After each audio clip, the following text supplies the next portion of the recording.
අපි කලින් කතා කරපු විදිහට ඔබට ලංකාවේ කොටස් සෙල්ලපොළ තුල ආයෝජකයෙක් බවට පත් වීමට අවශ්‍ය නම් ඔබට CDS ගිණුමක් අවශ්‍යයි. ඉතින් අද අපි කතා කරන්නේ කොහොමද මේ CDS ගිණුමක් හදාගන්නේ කියලා. ඔයා මුලින්ම කරන්න ඕන CSE mobile app එක download කරගන්න එක. ඉතින් මේක තමයි හරි CSE mobile app එකේ icon එක. මෙන්න මේ app එක ඔයා download කරලා install කරගන්න. ඉතින් මම දැනටමත් මේක install කරලා තියෙන නිසා මෙතන install කියලා පෙන්නනවා. app එක install කරලා open කරගත්තම ඔයාට මෙන්න මේ වගේ buttons ටිකක් වෙන්නයි. ඒකෙන් ඔයා our services කියන button එක click කරාම ඔයාට මෙන්න මේ වගේ options ටිකක් වෙන්නනවා. ඒකෙන් ඔයා open an account කියන option එක click කරන්න. ඔයා open an account කියන button එක click කරාම ඔයාට ලැබෙන ඊළඟ page එක මේ වගේ එකක්.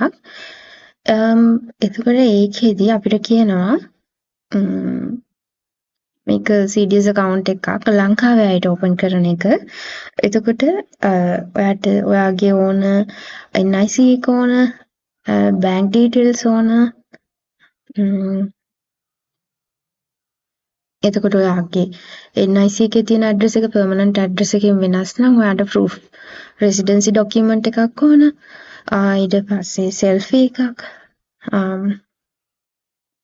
ඒ වගේ දේවල් ටිකක් ඕන. ඊට පස්සේ ඔයාට proceed කියන බටන් එක ක්ලික් කරන්න පුළුවන්. ඊළඟ page එක ඔයාට මෙන්න මේ විදිහට දකින්න පුළුවන් වෙයි. ඒ page එකේ ඔයාගේ personal information අහනවා. ඔයාගේ title එක මොකක්ද? ඔයාගේ නමේ මුල අකුරු, ඊළඟට මුල අකුරු වලින් කියවෙන්නේ මොකක්ද? ඔයාගේ last name එක මේක NIC එකේ තියෙන විදිහටම ඕන. ඊට පස්සේ ඔයාගේ mobile number එක, ඔයාගේ email address එක, ඊට පස්සේ ඔයා proof කරන්න දෙන්න ඔයාගේ identification එක proof කරන්න දෙන්නේ මොකක්ද කියන එක. ඔයා NIC එක දෙනවා නම් ඔයාගේ NIC number එක මෙතන දෙන්න ඕන. ඊට පස්සේ ඔයාගේ birthday එක ඊළඟ box එකේ දෙන්න ඕන. ඔයා date of birth එක දුන්නට පස්සේ ඔයාගේ birthday එක දුන්නට පස්සේ ඊළඟට ඔයාගේ gender එක අහනවා male ද female ද කියලා. ඊට පස්සේ ඔයාගේ stock broker firm එක අහනවා. ඔයාට මෙතන ක්ලික් කරාම stock broker firm list එකක් බලා ගන්න පුළුවන්. ඒකෙන් ඔයාට කැමති එක select කරන්න පුළුවන්. ඊළඟට අහනවා ඔයාට දැනටමත් CDS account එකක් තියෙනවද කියලා. ඊට TIN number එක අහනවා. ඒක optional. ඒ ටික fill කරාට පස්සේ ඔයාට save and next කියන බටන් එක ක්ලික් කරන්න පුළුවන්. ඊළඟ page එකේ ඔයාගේ residential information අහනවා. ඒකෙදී අහනවා ඔයාගේ residential address එක NIC එකේ තියෙන address එකමද කියලා අහනවා. ඊට පස්සේ ඔයාට address details මෙතන දෙන්න පුළුවන්. ඔයාගේ town එක, district එක. එතකොට ඊළඟට අහනවා මේකේ දීලා තියෙන address එක residential address එකට සමානද කියලා. ඒ ටික fill කරාට පස්සේ ඔයාට save and next කියන බටන් එක ක්ලික් කරන්න පුළුවන්. ඊට පස්සේ page එකකින් අහන්නේ ඔයාගේ bank එකේ details. ඔයාට bank එක මෙතන මොකක්ද කියන එක දෙන්න පුළුවන්. ඊට පස්සේ branch එක.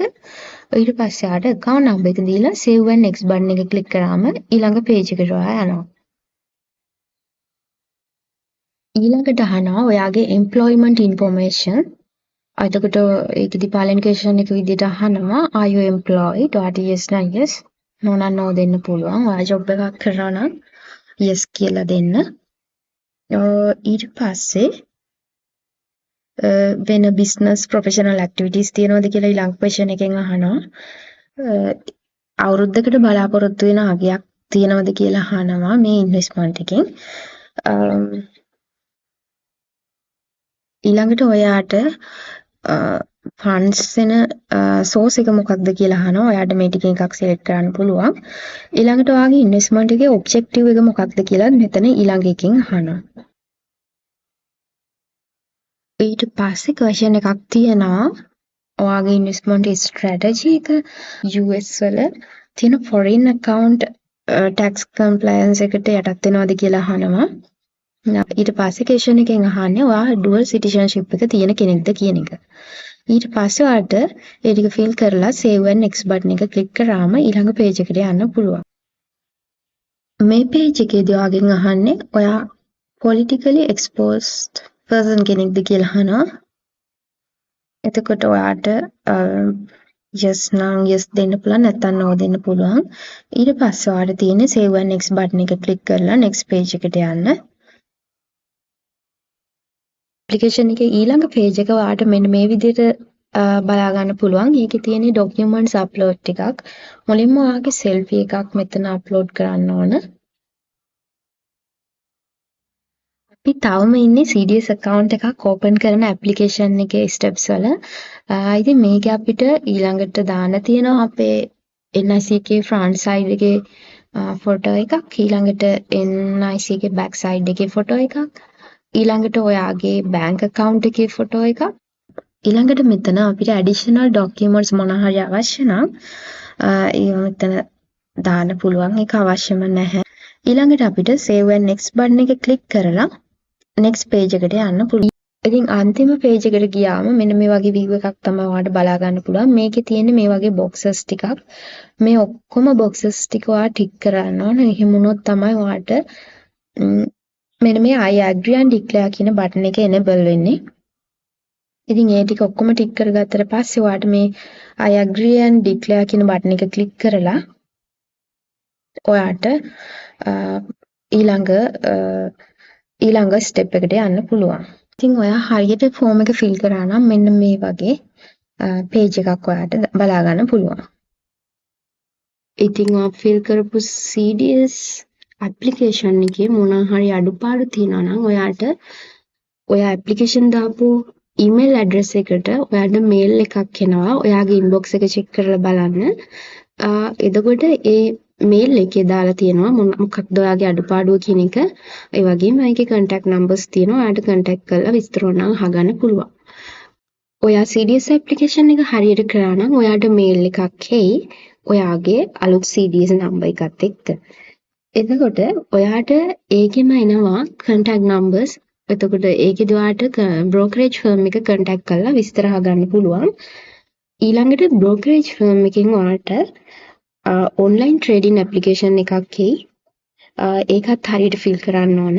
ඒකේ විස්තර අහන්නත් ඔයාට මේ mail එකෙම contact numbers තියෙනවා. ඒගොල්ලන්ව contact කරලා ඔයාට ඒ details අහන්න පුළුවන්.